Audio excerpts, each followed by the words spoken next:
নমস্কার সবাইকে বন্ধুরা, আজকে 18 মে 2024 ইংরেজি ত্রিপুরা দর্পণ পত্রিকায় উঠে আসা একটি বিশেষ গুরুত্বপূর্ণ হেডলাইনের বিস্তারিত আলোচনা কী দেওয়া হয়েছে সেটা এখন আমরা দেখব। হেডলাইনটির নাম হলো ফৌজদারি নতুন 3 আইন চালু হচ্ছে জুলাই মাস থেকে। এখানে বলা হচ্ছে সেকেলে ঔপনিবেশিক আইন তুলে দিতে এবং নাগরিক কেন্দ্রিক ও প্রাণবন্ত গণতন্ত্রের প্রয়োজন মেটাতে পারে এমন ব্যবহারযোগ্য বিধি প্রণয়ন করতে সাম্প্রতিক বছরগুলিতে ভারত সরকার অনেকগুলি উদ্যোগ নিয়েছে। সম্প্রতি এরই অংশ হিসেবে দেশে অপরাধ বিষয়ক বিচার ব্যবস্থাকে দেলে সাজাতে নতুন 3টি আইন প্রণয়ন করা হয়েছে।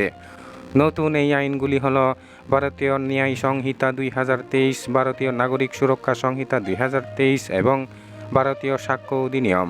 এর মাধ্যমে পূর্বেকার অপরাধ বিষয়ক আইন Indian penal code 1860, code of criminal procedure 1973 এবং ইন্ডিয়ান এভিডেন্স অ্যাক্ট 1872 প্রত্যাহার করে নেওয়া হচ্ছে।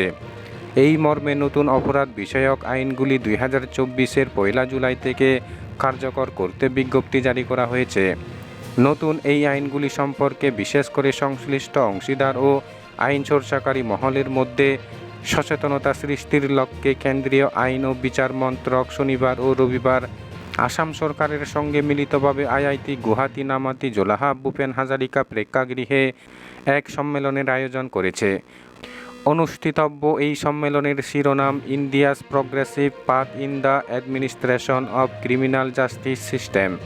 আসামের মুখ্যমন্ত্রী হিমন্ত বিশ্ব শর্মা এই অনুষ্ঠানে প্রধান অতিথি হিসেবে উপস্থিত থাকবেন বলে সম্মতি জানিয়েছেন।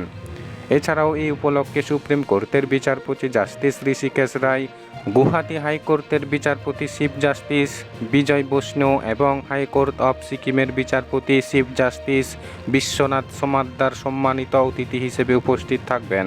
এই সম্মেলনটির লক্ষ্য হল নতুন অপরাধ বিষয়ক আইন 3টির গুরুত্বপূর্ণ দিকগুলি তুলে ধরা এবং কারিগরি ও প্রশ্নোত্তর অধিবেশনের মাধ্যমে অর্থবহ মতামত বিনিময় পর্বের আয়োজন করা।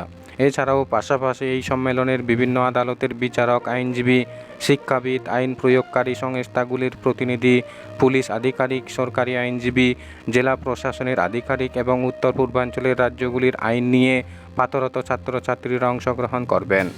ভারতের অপরাধ বিষয়ক বিচার ব্যবস্থার কাঠামোকে পুনরায় সংজ্ঞায়িত করতে এবং নাগরিকদের জীবনযাত্রার এই ব্যবস্থা যে গভীরভাবে প্রভাব ফেলে তাতে দৃষ্টিদানের লক্ষ্যে নতুন অপরাধ বিষয়ক 3টি আইনের লক্ষ্য ও উদ্দেশ্যের উপর এই অধিবেশনে আলোকপাত করা হবে। সম্মেলনের দ্বিতীয় দিন নতুন প্রত্যেকটি আইন নিয়ে 3টি কারিগরি অধিবেশনের সংস্থা রাখা হচ্ছে। বন্ধুরা, খবর আপাতত এই পর্যন্ত। বন্ধুরা, বাকি থাকা টপিকগুলির আলোচনা পরবর্তী ভিডিওতে তুলে ধরা হবে। ধন্যবাদ সবাইকে ভিডিওটি দেখার জন্য।